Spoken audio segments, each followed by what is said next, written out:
São 5, 6, 7, 8, são 8 na verdade. São 8 chakras a serem desenvolvidos para a gente poder acessar.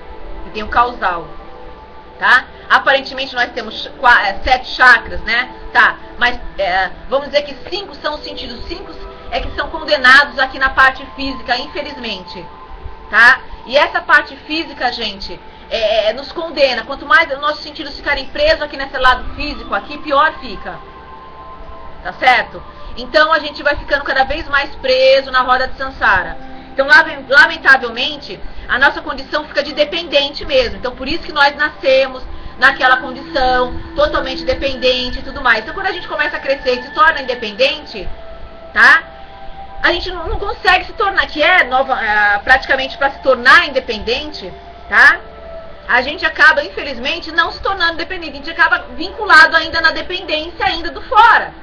Então a luta no nosso trabalho justamente é essa, é você sair dessa dependência do fora, através dos 5 sentidos básicos, obviamente ligados nos 5 chakras, tá? Que infelizmente acabam sendo inferiorizados, porque eles ficam mais ligados e voltados aqui na energia da terceira dimensão, e para você poder surtir os outros 3 níveis que fazem parte justamente desses 3 níveis, desses 3 acessos da Bíblia, da própria Bíblia, tá? Lembrando que você tem que ter visão para você poder decifrá-la, você tem que mergulhar nela, lá na história dela, poder entender, né? Tipo, tem religiões aí que infelizmente eles acabam falando vamos dizer assim, que Jesus era rabino, né? Ou seja, Jesus era casado porque ele era chamado de rabino. Mas ele era chamado de rabino porque o povo era muito humilde. Então, o que eles sabiam, tipo, vocês não iam chamar logo de mestre, eles não sabiam nem o que era. Então, o que eles sabiam, a autoridade maior que eles conheciam era o Habib. Então, tem gente que se pega nessas frases, nessas coisas, para poder justificar uma teoria, uma seita, entende? Implantar as coisas. Jesus jamais foi casado com Maria Madalena. Isso é uma outra história. Isso daí depois, a nível de curso, de palestra, a gente fala sobre isso. Pra gente não sair do nosso objetivo, agora tem que ficar olhando toda hora pra ver se eu não tô offline. Porque do nada, gente, vocês perderam, novamente eu vou falar, vocês perderam uma canalização fantástica. E começou a vir a partir do estudo do livro. Mas eu volto, gente. Deus é pai, não é padrasto. Vou voltar lá no livro, tá? Então o livro, gente, eu não sei se eu já falei isso, não sei se já está gravado. O livro é dividido em versos para melhor facilitar, tá? O entendimento dos indianos. São pessoas simples, são pessoas que se apegam à cultura, são pessoas que têm muita superstição, são pessoas altamente supersticiosas, são pessoas escravizadas em demasio, sabe? Então praticamente a Índia foi escolhida praticamente para amparar esses ensinamentos maravilhosos que sem eles não dá para você decifrar da forma devida. Por isso Jesus, ele foi para a Índia assim, tá? Jesus, ele foi para a Índia assim, Jesus estudou lá assim, ele se desenvolveu lá assim, tá bom? Então vamos lá, gente, o primeiro verso aqui, tá? Ele vai decifrar, e eu já falei sobre isso, que a nossa vida é resposta, né? A gente interage, né? Com as pessoas, a gente só não pode se misturar, não é verdade? Então a gente, para interagir, para se manter íntegro, né? A gente envia perguntas e a gente tem as respostas. E às vezes também a gente recebe perguntas e a gente responde. O modo que você vai responder que são elas. O modo que você vai responder, tá? É que você vai que respostas são essas? A concordância, como é que você vai concordar, o que você vai concordar, com o que, com quem. Então a resposta que você dá vai te condenar também a alguma situação, ou vai te libertar a alguma situação. Então a escolha parte das perguntas e das respostas feitas através da interação das pessoas, das situações, entendeu? Tá? Então não pode mergulhar-se em situações negativas, tudo bem? Tá? Então vamos lá, gente, segundo verso aqui, tá? Continuando aqui, eu não vou falar segundo verso, terceiro verso, quarto verso, eu vou dar continuidade, tudo bem? Então vamos lá, olha só. Primeiro verso aqui, tá? Ó fulano, né? Ó Sanjaya, que disseram meus filhos e os filhos de Pandu, depois que se reuniram no lugar de peregrinação em Kurukshetra, desejando lutar, quer dizer, aqui ele já estava se preparando para a luta, aqui ele já estava se preparando psicologicamente para lutar, tá? E automaticamente aí ele começa a chamar, enfim, né, os chamados deuses, entre aspas, que não é propriamente isso, e sim, praticamente, uma forma simbólica, tá? De demonstração de como se deve agir em determinada circunstância, tá? Para não cair mais ainda, se enraizar na roda de samsara, vamos dizer assim, tá bom? Então, gente, vamos lá então, olha só, continuação, tá? Ó mestre, olha o grande exército dos filhos de Pandu, tão habilmente organizado dos teus inteligentes discípulos, ó filho de Prudana, ou seja, ele estava aqui clamando já pelas forças dele, né? Sabe, aí ele chamou o avô dele, o antepassado, para não se perder. Da mesma forma que Jesus lá, né, ó pai e tal, entendeu? É uma coisa, gente, olha que coisa semelhante, quer dizer, o caminho é um só. Davi também, não é semelhante? Na hora que Davi ia lutar, ele não se abastecia de Deus, ele não dava um passo se no primeiro não consultasse Deus. E automaticamente ele vai te dar sinais. Eu estou praticamente resumindo, tá? E lembrando, graças a Deus, da canalização, tá? Depois a gente continua a canalizar mais ainda, tá? Mas eu estou lembrando, graças a Deus, de toda a canalização e passando para vocês de forma até rápida, tá bom?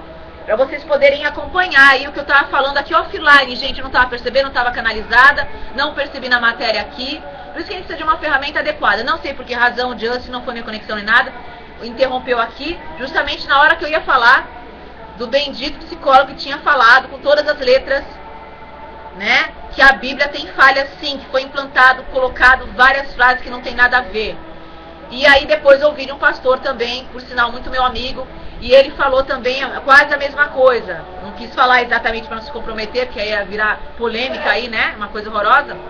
E automaticamente ele falou realmente que, tipo assim, não pode virar doutrina, uma coisa que foi citada apenas uma vez, principalmente quando se fala de mulheres, né? Que mulher no templo a gente fica calado e tal. Aquilo foi colocado porque existiam mulheres naquela época bagunceiras. E elas atrapalhavam realmente o intuito lá do templo. Então teve que dar um basta ali e tal, pra elas segurarem a onda dela e tal, aquilo tudo, entendeu? Mas não é regra e não pode ser considerado doutrina. Da mesma forma que o sábado não pode ser considerado, hoje é sábado, estamos estudando, não pode ser considerado doutrina também. E hoje a gente está guardando para Deus, né? Vamos dizer assim, né? Né? Então, na verdade, a gente precisa sim de um dia de descanso, de renovação, sabe? Pra restaurar nossas baterias e tal, aquela coisa toda. Então, na verdade, gente, eu escolhi esse período aqui das 18 horas, tá? Justamente pro pôr do sol, pra gente, ó, criar um vínculo de nutrição e continuar, sabe? Com esse hábito, vamos dizer assim, no resto do nosso ano de 2010 aí que a gente vai precisar de fôlego, tá? Aí eu não sei se dá gravado aí todo o percurso dessa energia prana, que é interessante, tá? É interessante a gente se habituar a meditar, porque meditação é rejuvenescedora, tá? Meditação, ninguém, claro, lógico, ninguém incentiva a gente, motiva a gente, a não ser agora as religiões, enfim, o esoterismo, as filosofias, não é verdade? Que já incentivam a gente a meditar, mas eles não falam propriamente, claramente, assim, na mídia, como a gente está fazendo agora, tá? Da importância da meditação. A meditação, gente, olha, tudo é 3. Os nossos elementos são cabeça, tronco e membro, né? Tudo bem, né? Nós somos cabeça, tronco e membro físico, mas nós somos elementos, ó, água, terra e água, que são elementos habitáveis. Um elemento não é habitável, que justamente vai fazer o que? A reciclagem, a transmutação desses elementos, mantendo esses 3 sempre em estado purificado. Então, quando a gente traz energia prana para os nossos pulmões, o que a gente está fazendo, gente? A gente está trazendo, tá? O elemento fogo compactado através do oxigênio. No oxigênio contém elemento, tá? Fogo compactado. E esse oxigênio vem através da energia prana, do sol. Então, por isso, né, aquele filme demonstrou muito bem, por sinal, aquele filme do Cidade dos Anjos, que os anjos se reúnem no pôr do sol, em frente à praia, aquela coisa toda, tá? Aquilo ali é uma realidade, gente, é uma realidade. E dá, sabe, muito bem pra gente até enxergar, tá? Pra gente até enxergar os seres. Quem tem percepção, dá pra enxergar os seres, tá? Os seres na beira d'água ali, sabe? Ali na praia mesmo, ali na areia. Dá pra enxergar claramente, eles piscando, porque eles pulsam iluminação. Fantástico, gente, fantástico. Tá? É maravilhoso mesmo, entendeu? Então vamos lá, gente. Continuando aqui.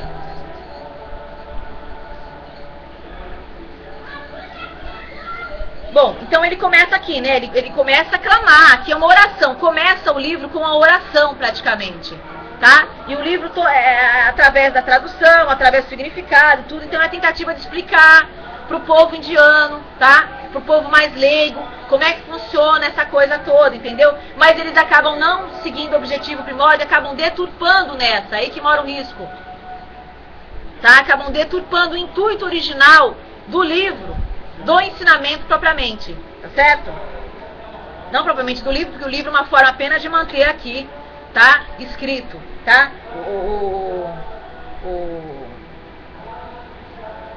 O ensinamento, tudo bem? Então vamos lá, gente, olha só. Aqui neste exército estão muitos arqueiros heróicos que sabem lutar tanto quanto Bhima e Arjuna, grandes lutadores como Yudhana, Virata e Drupada. Ou seja, ele descreveu em nomes, né, as pessoas que tinham como objetivo primórdio, eles eram treinados para aquilo. Quer dizer, ele começou a entregar para Deus naquele momento, para Krishna, para Deus, né, naquele momento, né? Ele começou a demonstrar todo o medo, ele entregou o medo dele. Olha só, gente, os ponteiros do relógio devem estar como o sol do meio-dia. Lembra disso que a gente já falou sobre isso? Então ele tinha o conhecimento. Então para vencer qualquer guerra, qualquer batalha, meu amigo, minha amiga, qualquer problema, você tem que se manter ali, ó, casto. A castidade não é sexualidade, a castidade é energia. Tá? Energia ali, ó, emocional, é combustível. Tá? Então, praticamente, o que foi feito aqui? Foi feito ali, ó, um reconhecimento do terreno. Ele reconheceu, ele disse assim, olha, você tá, Deus, olha, tem fulano de tal, ciclano de tal, e eles são um dos maiores e melhores arqueiros, quer dizer, o meu inimigo ali, ele é melhor que eu. Como é que pode? Então ele não pode, você tem que me dar força suficiente para lutar, para ganhar, entende? Então, gente, praticamente é essa a base desse livro, tá? Do Bhagavad Gita. A base é, na verdade, ensinar você a lutar. Ensinar você o caminho da luta, como é que se luta. E a vida é uma luta. Só que é uma luta pacífica. Então o bom guerreiro, ele luta com sabedoria. O bom guerreiro, ele não devolve golpe a golpe com as mesmas armas. Que é justamente o que aqui, tá? Vamos dizer assim, como é que chama? O objetivo aqui, né? O sujeito, vamos dizer assim, dado o texto, tá? Ele justamente está demonstrando justamente isso, certo? Só um instante, gente, só um segundinho.